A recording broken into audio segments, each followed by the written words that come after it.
domination. 100 millions of Muslims will never agree, merely to a change of masters.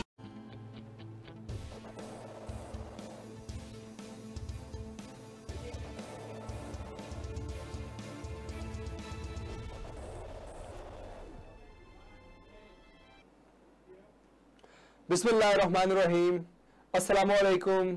Red zone में खुश आमदीद। मैं हूं फरीद काकड़। नाज़रीन, गुज़िश्ता 40 साल से जो बदअमनी अफगानिस्तान में मौजूद है और बिलखुसूस जो पिछले 20 साल से जो जंग जारी है उसके खात्मे के लिए बाकायदा तौर पर पहली मरतबा जो है वो दोहा कतर के शेरेटन होटल में जो है वो बैनुल अफगान मुज़ाकरात जो कि इंट्रा अफगान टॉक्स हैं वो बाकायदा तौर पर शुरू हो चुके हैं। जो हुकूमती वफ्द है वो भी वहाँ पे मौजूद थी और जो तालिबान का वफ्द है मुल्ला अब्दुल हकीम हक्कानी की सरबराही में वो भी वहाँ मौजूद थी। लेकिन जो साबिक तर्जुमान है सुहेल शाहीन, अफगान तालिबान पॉलिटिकल ऑफिस के साबिक तर्जुमान सुहेल शाहीन ने बीबीसी पश्तो से गुफ्तगू करते हुए ये कहा था कि हमें उन बातों के ऊपर जो है बात करनी होगी जिनकी वजह से ये जंग मौजूद है। बेसिकली तालिबान जो है वो शरई निज़ाम चाहते हैं अफगानिस्तान में और भी बहुत सारे जो है वो पॉइंट्स हैं। क्या जो गवर्नमेंट है वो इन बातों पे जो है वो अमल दरामद करेगी? क्या ये जो टॉक्स है इनका फ्यूचर होगा? अफगानिस्तान में अमन जो है वो बहाल होगा या नहीं होगा? और कुछ स्पॉयलर्स भी मौजूद हैं, उन स्पॉयलर्स का मकसद क्या है, वो क्या करना चाह रहे हैं, इन तमाम इश्यूज पे बात करेंगे। मेरे साथ इस वक्त मौजूद होंगे, कुछ ही देर में मेरे साथ मौजूद होंगे ब्रिगेडियर रिटायर्ड नज़ीर सैयद साहब, सीनियर दिफाई तज्ज़ियाकार है, मेजर रिटायर्ड सदाकत अली साहब जो पोलिटिकल एनालिस्ट है वो भी मौजूद होंगे। और साथ ही साथ हम एक और इशू के ऊपर भी बात करेंगे। जो अरब ममालिक है वो वहाँ एक लहर जो है वो इस चीज़ की अब फैल चुकी है कि इसराइल की एक्सेप्टेंस जो है जारी है। पहले यूएई और अब बहरीन ने जो है डिप्लोमेटिक टाइज जो है वो इसराइल के साथ कनेक्ट करना शुरू कर दिए हैं। तो क्या मामला है? ट्रंप साहब के इलेक्शंस आ रहे हैं, इश्यूज क्या है, इन तमाम इश्यूज पे बात करेंगे। इस वक्त मेरे साथ टेलीफोन लाइन पर मौजूद हैं, वीडियो लिंक पर मौजूद है मेजर रिटायर्ड सदाकत अली साहब जो पॉलिटिकल एनालिस्ट हैं। ब्रिगेडियर साहब भी हमें ज्वाइन करते हैं जब तक हम बात करते हैं मेजर साहब से। सदाकत साहब बहुत बहुत शुक्रिया आपके वक्त का। Welcome to red zone.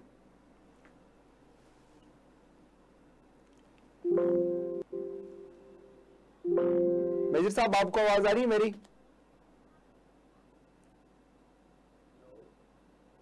चले, मेजर साहब को आवाज नहीं जा रही जब तक हम मेजर साहब को लेते हैं, लेकिन उससे कबल हम इन इश्यूज के ऊपर बात करेंगे कि मेजर साहब आवाज आ रही है आपको मेरी? प्रोड्यूसर साहब, मेजर साहब की आवाज नहीं आ रही मुझे। मेजर साहब आपको आवाज आ रही है मेरी? जी, आपकी बात। जी मेजर साहब, शुरू करते हैं अफगानिस्तान से, फिर बहरीन और बाकी इश्यूज में बात करेंगे। आपको अफगानिस्तान में जो ये टॉक्स हो रही हैं उनका फ्यूचर क्या लग रहा है? क्या अफगानिस्तान में जो टॉक्स हैं उनका मुस्तकबिल में कोई फ्यूचर है? अफगानिस्तान में अमन का जो अमल है वो मुमकिन है या एक ख्वाब ही रहेगा? जी, बिस्मिल्लाहिर्रहमानिर्रहीम। और बिल्कुल इस वक्त जिस नहज पे ये टॉक्स पहुंच चुकी हैं पाकिस्तान के सराउंडिंग में ये जो चेंजेस आ रही हैं ये एक they are destined to be a good settlement. लेकिन फरीद साहब, आपको याद होगा एक दफ़ा पहले भी आपके प्रोग्राम में हमने एक बात की थी कि जब ये सब चीज़ें मुनस्सर हैं, बैनुल अक़वामी जो खिलाड़ी हैं, बैनुल अक़वामी प्लेयर्स हैं, जो ग्रेट गेम इस खित्ते में शुरू की जाने वाली है या की जा चुकी है, उसकी प्रोग्रेस के साथ साथ जब major regional and global stakeholders इसके अंदर अपना इंटरेस्ट और अपनी अपनी स्टेक्स लेके आएंगे तो फिर आपको इसमें तेजी नजर आएगी। अब जिस नहज पे इस वक्त है अल्हम्दुलिल्लाह इसमें पाकिस्तान ने एक बहुत मेजर रोल प्ले किया है, जहाँ तक अमेरिकन को और तालिबान को ला के एक टेबल पे बैठाने के लिए। और ये वाकई हकीकत है कि ये सिर्फ एक सिफारती या सरकारी नैरेटिव नहीं है कि अफगानिस्तान में जब तक अमन नहीं होगा पाकिस्तान में अमन मुमकिन नहीं है। और इसके लिए हमें ये देखना होगा कि इसके स्पॉयलर्स कौन है। सबसे बड़ा स्पॉयलर जो इस वक्त हमारे रीजन में है वो इंडिया है कि जो किसी भी सूरत अपनी खुफिया कार्रवाइयों के जरिए इस जो इसकी प्रोग्रेस है, इसकी जो आगे बढ़ने की स्पीड है या इसके जो मुमकिन इससे हमें नताइज हासिल हो सकते हैं, इस इसका सबसे ज़्यादा जो खमियाजा भुगतेगा वो भारत है कि जिसने वहाँ पे एक बहुत बड़ी सॉर्ट ऑफ टेरर इन्वेस्टमेंट की हुई है। उसने एक बेस बनाया हुआ है उसको पाकिस्तान के खिलाफ इस्तेमाल करने का। अब जहाँ तक सोचने समझने वाले लोग हैं वो ये समझ रहे हैं कि भारत एकदम से पीछे नहीं हटेगा, वो भी रेजिस्ट करेगा क्योंकि उसने बहुत इन्वेस्टमेंट की है अफगान इंटेलिजेंस के साथ मिलके और थोड़ा सा पहले तक CIA के साथ मिलके उन्होंने एक बाजार गर्म किए रखा है हमारी सरहदों के ऊपर, हमारे पाकिस्तान के अंदर दहशतगर्दाना कार्रवाइयों के लिए और इनस्टेबल रखने के लिए हमारा जितनी भी ये बॉर्डर बेल्ट है। तो और सबसे बड़ी बात जो सबसे बड़ा खेल वो खेल रहे हैं वो किसी सूरत पाकिस्तान और अफगानी भाइयों के दरमियान एक ऐसी खलीज खाई कर दें कि जिससे हमारी अच्छा मेजर साहब जी, मेजर साहब कथा कलामी के लिए माजरत, आपने बिल्कुल बड़ी बहुत डिटेल से स्पॉयलर्स को की निशानदही भी की, लेकिन मैं सवाल ये पूछना चाहूंगा कि क्या जो इशू ये है कि उस दिन जब मुज़ाकरात हुए उसके बाद सुहेल शाहीन जो कि साबिक तर्जुमान है अफगान तालिबान पॉलिटिकल ऑफिस के, उन्होंने गुफ्तगू करते हुए ये कहा कि जब तक उन इश्यूज को सॉल्व करना होगा जिनकी वजह से जंग हो रही है वो निज़ाम के खिलाफ है, क्या मौजूदा निज़ाम में कोई तब्दीली हो सकती है? ब्रिगेडियर साहब आपसे इस पे सवाल पूछूंगा। मुझे इस वक्त जो है ब्रिगेडियर रिटायर्ड से नज़ीर साहब ने भी ज्वाइन कर लिया। ब्रिगेडियर साहब बहुत शुक्रिया आपके वक्त का, वेलकम टू रेड जोन। जी ब्रिगेडियर साहब, मैं आपके सामने इंट्रो मैंने दिया और आपको मैं अभी इस पर बात हम यही कर रहे थे कि अफगानिस्तान में जो 40 साल से एक बदअमनी और 20 साल से जो जंग जारी है उसका बाकायदा खात्मा करने के लिए जो है मुज़ाकरात हुए। पहली मरतबा जो है वो इंटर अफगान टॉक्स का सिलसिला शुरू किया गया। सवाल ये है कि निज़ाम जंग जो है वो निज़ाम के लिए है, तालिबान का मौक़िफ़ ये है कि जो मौजूदा निज़ाम है अफगानिस्तान में उसको रिप्लेस करना होगा शरई निज़ाम से। तो क्या अफगानिस्तान की जो पोलिटिकल स्टेक होल्डर्स हैं उनको ये काबिल कबूल होगा? जी, जहाँ तक अफगानिस्तान के तकरीबन 19 साल और अभी 20 साल में ये एक्टिव जंग जो ग्लोबल वार ऑन टेरर था वो शुरू हो चुका है और ये इतनी जंग हो चुकी है, इतना खून खराबा हो चुका है कि इसमें हर चीज जख्मी है, हर चीज उसको नुकसान पहुंचा है। और ये न सिर्फ अफगानिस्तान के अवाम को, उनके पोलिटिकल स्टेक होल्डर्स को, तालिबान को और इसके अलावा जो अमेरिका के इत्तेहादी थे और नेबर थे, तो सब इस बात से परेशान थे कि वहाँ पर जंग है। अब इस जंग को अमन में बदलने के लिए जो पहला पड़ाव था वो तो कामयाब हो चुका जो तालिबान और अमेरिका के दरमियान था। अभी जो दूसरा पड़ाव है वो जो परसों से शुरू हो चुका है वो एक कम्प्लेक्स भी है, मुश्किल भी है, और लेकिन जो अमन का गोल है जिस तरह पाकिस्तान का नैरेटिव है कि अफगानिस्तान के मसले का हल सिर्फ पीस में है, सिर्फ अमन में है और अमन के जरिए मुमकिन है, ये जंग के जरिए मुमकिन नहीं है। तो एक चीज तो जाहिर है कि दोबारा जंग की तरफ जाना मुश्किल होगा। वो किसी के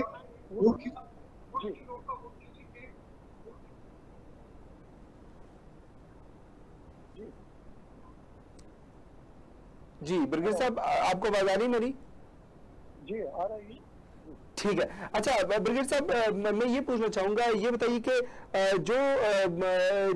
जो टीम लीड कर रहे हैं अफगानिस्तान की जानिब से, या आप देखें ये मुज़ाकराती कमेटी में तब्दीली भी की गई है, तो अब्दुल हकीम हकानी साहब जो है वो लीड कर रहे हैं तालिबान की टीम को, वो साबिक चीफ जस्टिस भी रहे हैं। बहुत सारे लोगों का ये कहना है कि वो चूंकि बहुत सारे मुश्किल हालात में दरमियानी रास्ता निकालने के माहिर हैं, तो क्या ये मुज़ाकरात जो है ये किसी कामयाबी की तरफ जा सकेंगे? जी बिल्कुल ये जाएंगे, इसलिए कि दूसरा रास्ता नहीं है। एक तो ये बात है, दूसरी बात ये क्या अमेरिका ने इधर से निकलना है और ट्रंप साहब ने जो अमल शुरू किया है वो एक जो नोबेल पीस प्राइज है उसके लिए खुद को क्वालिफाई कराना चाहते हैं। और तीसरी बात ये है कि अफगान के लोग जंग से तंग आ चुके हैं और पॉलिटिकल प्रेशर भी है उनके गवर्नमेंट भी, इसके अलावा तालिबान पर भी, और एक वार फटीग प्रिवेल कर रहा है।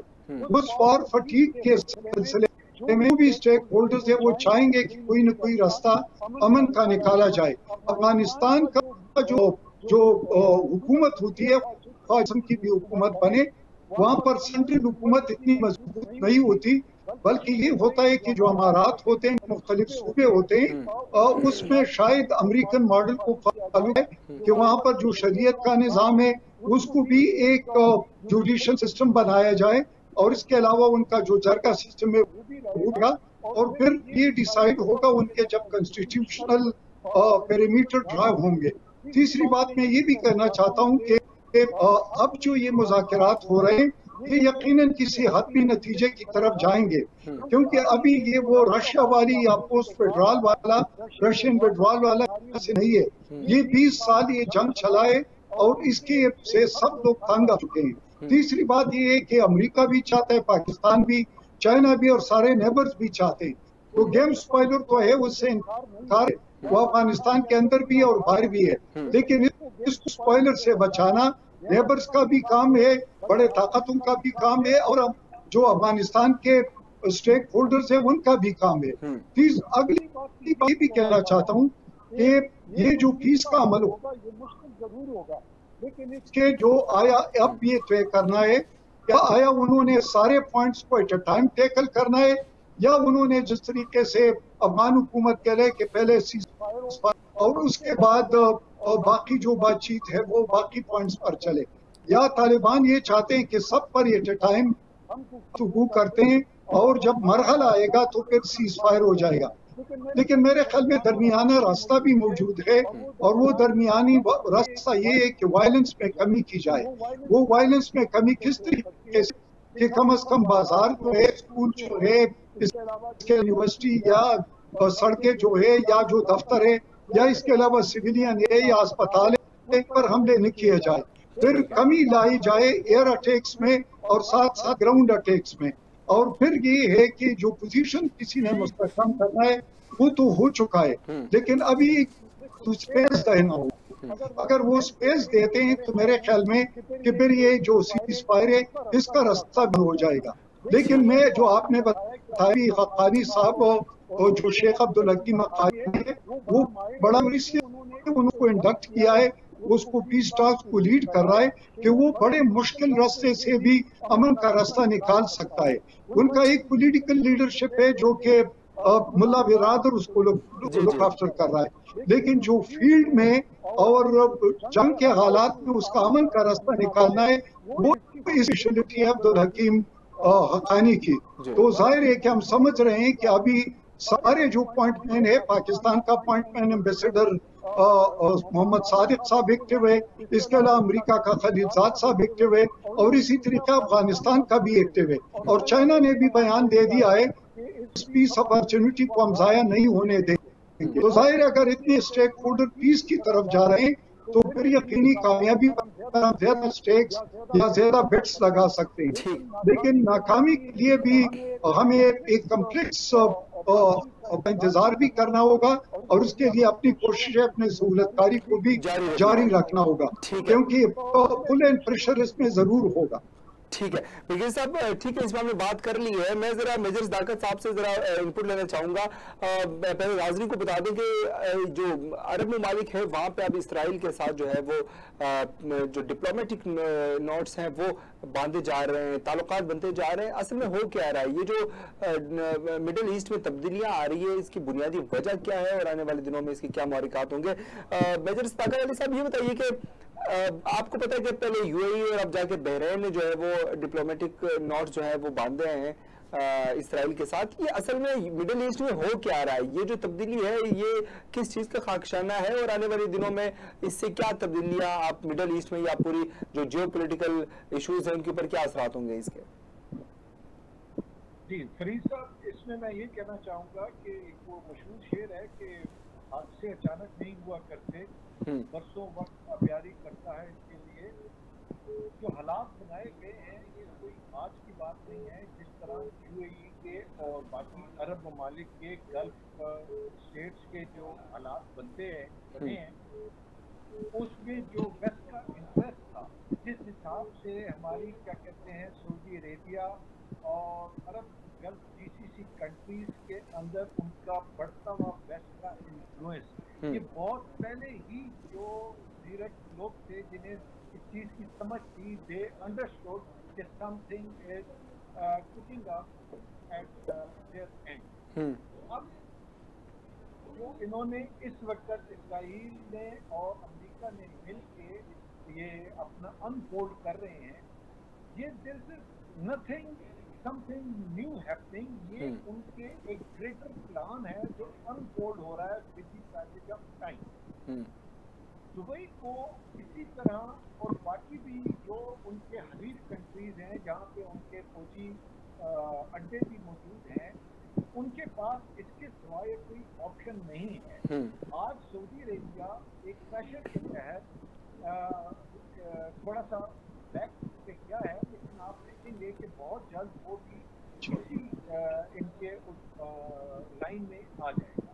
ٹھیک ہے برگیڈیئر صاحب، آپ کی بھی جی جی ایک نیو ایمرجنگ لائنز ہیں جو ویسٹ یا آپ کے یونائٹڈ اسٹیٹس آف امریکہ نے جو نیو ورلڈ آرڈر بنانا تھا، اس کے تحت جو اسرائیل کو جو رول دینا ہے اس کو مڈل ایسٹ، ابھی اس کا آغاز ہوا چاہتا ہے کہ آہستہ آہستہ کس حساب سے پہلے ان کے تعلقات کو نازل کر کے پھر ان کے اوپر ان کا اثر و نفوذ مزید بڑھایا جائے گا. اور وہ ممالک جیسے کہ پاکستان ہے اور دوسرے ممالک جنہوں نے ان ممالک کو کھڑا کرنے میں، ہمارے پورے پاکستان کے مضبوط طبقے نے سب نے جا کے دبئی کو کھڑا کرنے میں، ایون جو اکانومی آف سعودی عربیہ میں جتنا بڑا کام ہمارے لوگوں نے کیا ہے، اب آپ دیکھیں گے کہ آہستہ آہستہ ٹھیک ہے اندر ایک تکنوری آنا شروع ہو جائے گی. ٹھیک ہے، جس کے لیے ہمیں ابھی سے ایک بڑا تیار رہنا ہوگا، پلان کرنا پڑے. ٹھیک ہے جی. ٹھیک ہے بھائی صاحب، بہت بہت شکریہ آپ کے وقت کا، ہم آپ کی انتہائی مشکور ہیں کہ آپ نے اپنی مصروفیات سے وقت نکالا، بہت شکریہ آپ کا. برگیڈیئر صاحب ہمارے ساتھ موجود ہیں. جی برگیڈیئر صاحب، ذرا آپ سے بھی بالکل لاسٹ کمنٹ چاہوں گے یہ بحرین والے ایشو پہ. یہ ہو کیا رہا ہے، ایک نیو ورلڈ آرڈر بنتا جا رہا ہے مڈل ایسٹ میں، آپ کے خیال میں آنے والے دنوں میں جو ہے وہ اس کی کیا محرکات ہوں گے، اور اسپیشلی جو مسلم پالیٹکس ہے اور مسلم اسٹیٹس ہیں ان کے اوپر اس کے کیا اثرات ہوں گے، اور کیا اس کے ڈائریکٹلی یا انڈائریکٹلی کشمیر کے اوپر یا ہماری ساؤتھ ایشیا کی پالیٹکس کے اوپر بھی اثرات ہوں گے؟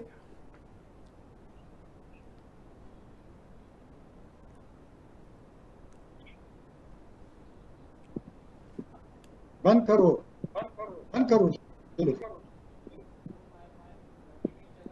جی برگیڈیئر صاحب کو شاید آواز نہیں جا رہی ہے. ناظرین بریک لیتے ہیں، بریک کے بعد دوبارہ آئیں گے. اور کووڈ-19 جو ہے وہ ایک دفعہ پھر سر اٹھا رہا ہے. اب دیکھتے ہیں کہ یہ کس طرف جائے گا. ایک چھوٹا سا وقفہ لیں گے، وقفے کے بعد دوبارہ کی ایشوز پہ گفتگو کریں گے. Stay with us.